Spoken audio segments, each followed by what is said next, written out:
May mga anak na lumaki sa pagmamahal na magulang, pinalaki ng sakripisyo, binuhay ng dugo at pawis ng tatay at nanay, pero pagdating ng panahon na may kailangan na ang magulang sa kanila, ganito ang ginawa nila, tapos ka na, tanda, gusto ko na ang pamana, wala ka ng silbi sa amin. Yan ang mga salitang narinig ni Mang Carding, 72 taong gulang, galing sa kanyang sariling anak, hindi mula sa kaaway, hindi mula sa estranghero, kundi mula sa dugo ng kanyang dugo, sa laman ng kanyang laman, at hindi lang sinabi, ginawa pa nila ito. Isang gabing madilim, sa gitna ng dagat, itinapon nila ang kanilang sariling ama, para mawala na, para hindi na bumalik, para makuha na nila ang lupain, ang bahay. Ang lahat ng pinagsikapan ni Mang Carding sa buong buhay niya. Pero ang hindi nila alam, ang hindi nila inaasahan, ang hindi nila nakita sa kanilang puso ng kasakiman at pagtataksil, nagmamasid ang tadhana at ang tadhana hindi nagpapatawad. Kaya bago tayo magsimula, tanong ko sa inyo, naniniwala ba kayo na may karma, na may tadhana, na ang bawat ginagawa natin sa iba lalo na sa ating mga magulang ay may katumbas na parusa o gantimpala? Comment ninyo, gusto kong malaman kung gaano karami sa inyo ang naniniwala na hindi makakalusot ang mga taong gumagawa na masama sa kanilang magulang. Sadya simulan na natin ang kwento ni Mang Carding, ang amang itinapon ng sariling mga anak, pero pinalaya ng dagat, at pinarusahan ng tadhana ang mga nagkamali sa kanya. Si Mang Carding Reyes, 72 taong gulang, taga Batangas, lalaking nagmula sa hirap, anak ng mangingisda, lumaki sa dalampasigan, natutulog sa bangka bilang bata, kumain na isda bilang agahan, tanghalian, at hapunan, pero sa lahat ng kahirapan na yon hindi siya bumigay, nag-aral siya ng gabi, nagtrabaho siya sa araw, naging tagapagtatayo ng sariling bahay mula wala. At sa edad na 30 taon nag-ipon siya ng sapat para bilhin ang isang maliit na lupa sa tabing dagat na Batangas, 2 hektarya, hindi malaki, pero puno ng halaga kasi katabi ng dagat, maganda ang tanawin, at doon niya itinatag ang kanyang buhay kasama ang kanyang asawa, si Aling Nena, na namatay ng 10 taon na ang nakakaraan dahil sa sakit sa puso. 3 anak sila, si Rolando ang panganay, 38 taon, si Marilao ang pangalawa, 35 taon, at si Dennis ang bonso, 32 taon, lahat pinagtapos ni Mang Carding sa kolehiyo, lahat binigyan na maayos na simula sa buhay, at lahat, habang lumalaki, humiling pa, at binibigay ni Mang Carding, kahit kailan hindi siya tumanggi sa mga anak niya, kasi para sa kanya, ang magulang. Ang tanging layunin ay ang kapakanan ng mga anak, pero sa huling bahagi ng kanyang buhay natuklasan ni Mang Carding ang pinakamapait na katotohanan. Hindi lahat na nagmahal sa iyo ay nagmamahal sa iyo, lalo na kapag may gusto na silang makuha mula sa iyo. Nagsimula ang lahat ng malaman ng 3 anak na ang lupa ni Mang Carding sa Batangas ay nagkakahalaga na ng 10 milyong piso dahil sa mga developer na naghahanap ng beachfront property sa Batangas. At bigla, tulad ng umaga pagkatapos ng bagyo, nagbago ang lahat. Si Rolando na bihirang bumisita ay nagsimulang dumating tuwing linggo. Si Marilao na laging abalang-abala ay biglang may oras na.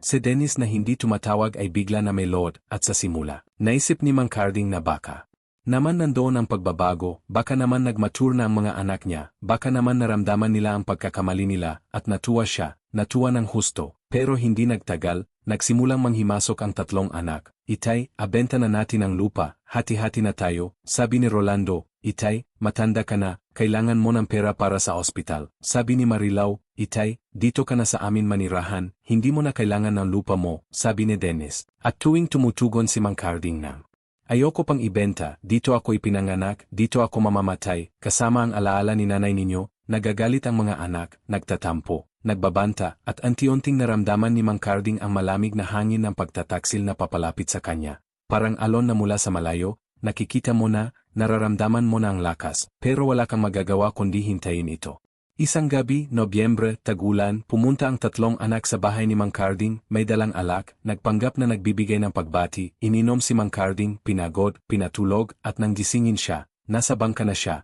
gitna ng dagat ng Batangas, madilim, malamig, at ang 3 anak niya nakasakay sa ibang bangka, malayo na, at sinabi ni Rolando, malakas, maliwanag, walang awa, tapos ka na, tatay, gusto na namin ang pamana, huwag ka nang bumalik. Naiwan si Mang Carding sa gitna ng dagat ng Batangas, walang padyak, walang sagwan, walang cellphone, 72 taong gulang, may sakit sa puso, nag-iisa, sa kadiliman ng gabi, at ang unang naisip niya hindi ang takot, hindi ang galit, kundi ang panalangin, Panginoon, kung ito na ang oras ko, tanggap ko, pero kung hindi pa, tulungan mo ako. At daon, sa gitna ng dagat, nagsimulang lumabas ang mga bituin, dahan-dahan, isa-isa. Tulad ng mga kandila na sinisindi ng langit at may Naramdaman si Mang Carding, hindi niya masabi kung ano, pero parang isang kamay ang humawak sa kanyang puso, parang isang tinig na nagsabi, hindi ka patapos. Lumutang ang bangka niya dahan-dahan patungo sa hilaga, pinapalayo na agos ng dagat sa tapat ng kanilang bahay at pagdating na madaling araw, nakita ng isang mangingisdang matanda, si Mang Totoy, 71 taong gulang din, natutulog sa kanyang bangka malapit sa dalampasigan na isang barangay na malayo sa bahay ni Mang Carding. Nagulat si Mang Totoy, pero walang itatanong, hinilalang niya ang bangka ni Mang Carding, tinulungan siyang makahon, binigyan ng tubig, ng pagkain, at tinanggap. Sa kanyang maliit na bahay at doon nagpahinga si Mang Carding, 3 araw, 3 gabi, walang nakakaalam kung nasaan siya, at sa 3 araw na iyon naisip niya ang lahat, naikwento sa kanya ang lahat na naranasan, at naramdaman niya ang isang bagay na hindi niya inasahan, hindi galit, kundi kapayapaan, hindi puot, kundi kalayaan, parang inangkop ng dagat ang lahat ng sama ng loob niya at pinalitan ng isang bagay na hindi pa niya naramdaman sa matagal na panahon, katatagan. Habang nandoon si Mang Carding kay Mang Totoy, nangyayari ang mga bagay-bagay sa kanilang bahay na hindi nila inaasahan, kasi nang bumalik ang 3 anak sa umaga pagkatapos ng gabing yon, nagpanggap silang malungkot, nagsabi sa mga kapitbahay na nawala si Mang Carding, nalunod daw, at ang lupa, sinimulan na nilang ipagawa ang papeles para i-transfer sa 3 nilang pangalan, pero hindi lahat ng tao ay bulag, hindi lahat ng kapitbahay ay walang alam, si Aling Karing, 80 taong gulang. Matagal nang naninirahan sa tabi ng pamilya ng Reyes, nakita niya ang 3 anak na lulan ng bangka noong gabing yon kasama ang kanilang ama. Nakita niya ang pagbabalik ng 3 anak na walang kasama, at narinig niya ang iyak ng isa sa mga bata ng 3 anak na nagsabi, bakit wala si Lolo, at sa loob ng Aling Karing naginit ang dugo, tumawag siya ng pulis. Habang iminoimbestigahan ng pulis ang pagkawala ni Mang Carding, nahanap siya ng mga awtoridad 3 araw pagkatapos, buhay, hindi nasugatan. Nandoon sa bahay ni Mang Totoy, at nang iuwi siya ng mga pulis sa kanilang barangay, nakita ng mga anak ang hindi nila inaasahan. Buhay pa ang tatay nila, nakatayo sa harap ng kanilang bahay, ang mga mata niya hindi puno ng galit kundi puno ng isang bagay na mas nakakatakot pa sa galit, puno ng katiyakan, ng kaalaman. Ang kapangyarihan na isang taong alam na kung sino talaga ang katapat niya, at sa likod ni Mang Carding, 2 pulis, isang abogado, at si Aling Karing na may nakangiting ngunit matibay na mukha. Inaresto ang 3 anak, si Rolando, si Marilao, at si Dennis, sa harap ng lahat ng kapitbahay, sa harap ng kanilang sariling mga pamilya, sa harap ng mga anak nila na nakatingin ng hindi nakakaunawa kung bakit nila kinukuha ang kanilang mga magulang,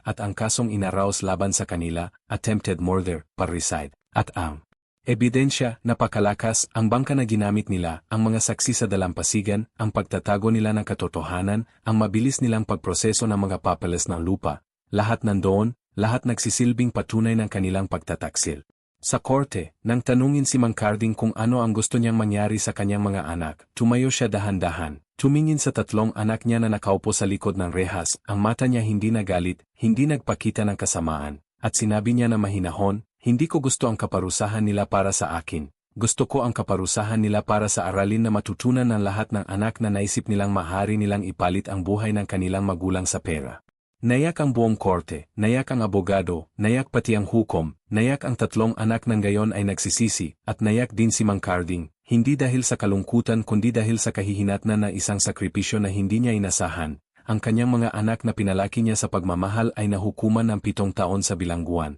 at ang lupa, sa pamamagitan ng korte, nanatiling kay Mang Carding, hindi na maaring kunin ng sinuman.